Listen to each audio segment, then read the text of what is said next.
Assalamualaikum warahmatullahi wabarakatuh. Perkenalkan, nama saya Rafita. Saya dari Prodi Ilmu Komunikasi Suska Riau. Di video ini saya akan memberikan tips meningkatkan skill komunikasi persuasif. Simak video ini sampai habis ya. Sebelum kita masuk ke tips meningkatkan skill komunikasi persuasif, saya akan menjelaskan sedikit apa itu komunikasi persuasif. Komunikasi persuasif menurut Larson yaitu adanya kesempatan yang sama untuk saling mempengaruhi, memberitahu audiens tentang tujuan persuasi, dan mempertimbangkan kehadiran audiens. Persuasif dapat diartikan sebagai suatu proses mempengaruhi pendapat dan tindakan orang dengan menggunakan manipulasi psikologis, sehingga orang tersebut bertindak atas kehendaknya sendiri. Selanjutnya yaitu tujuan dan fungsi komunikasi persuasif. Tujuan komunikasi persuasif adalah untuk mempengaruhi sikap, pendapat, dan perilaku audiens. Mengubah pendapat berkaitan dengan aspek kognitif, yaitu hal-hal yang berkaitan dengan aspek-aspek kepercayaan, ide, dan konsep. Dalam hal ini, terjadinya perubahan pada diri audiens berkaitan dengan pikirannya. Ia menjadi tahu bahwa pendapatnya keliru dan perlu diperbaiki. Jadi dalam hal ini, intelektualnya menjadi meningkat.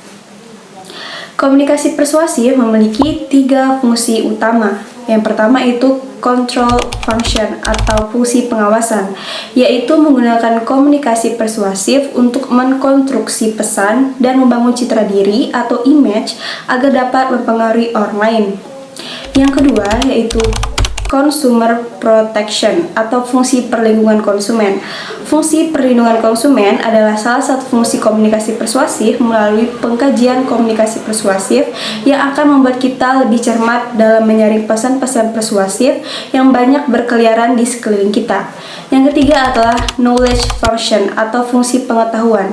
Komunikasi persuasif berfungsi sebagai ilmu pengetahuan, yaitu dengan mempelajari komunikasi persuasif, kita akan memperoleh wawasan tentang peranan persuasi dalam masyarakat dan dinamika psikologi persuasi.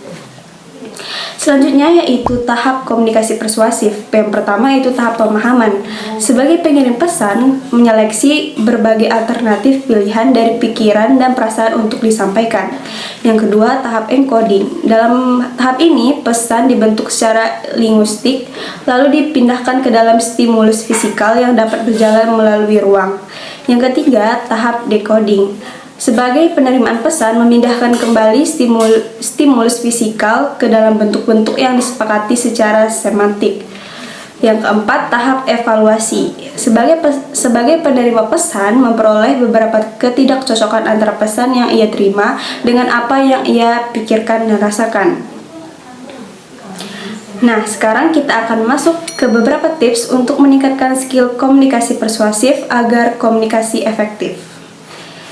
Yang pertama yaitu melatih kecakapan dalam berkomunikasi. Cara ini merupakan cara yang terbaik untuk meningkatkan kemampuan persuasif. Melatih komunikasi secara rutin seperti memberi suatu diskusi, meeting, serta memberikan pertanyaan-pertanyaan atau pendapat dalam kegiatan tersebut. Dengan cara ini akan mengetahui seberapa jauh kemampuan komunikasi dalam mengajak audiens untuk menyetujui gagasan yang dibuat. Yang kedua yaitu tingkatkan rasa percaya diri. Dengan meningkatkan rasa percaya diri, maka lawan bicara akan percaya dengan apa yang kita katakan. Bangun kepercayaan saat berkomunikasi dan hindari tatapan dan gerakan yang terlihat kurang percaya diri seperti mengusap hidung, mengalihkan pandangan mata, dan lain-lain. Yang ketiga yaitu kuasai materi. Penguasaan materi menjadi cara komunikasi persuasif. Seorang komunikator yang profesional tentu saja tidak ingin terlihat bodoh di depan komunikannya. Komunikator yang dapat menguasai materi terlihat kompeten dalam melakukan komunikasi persuasif kepada komunikan.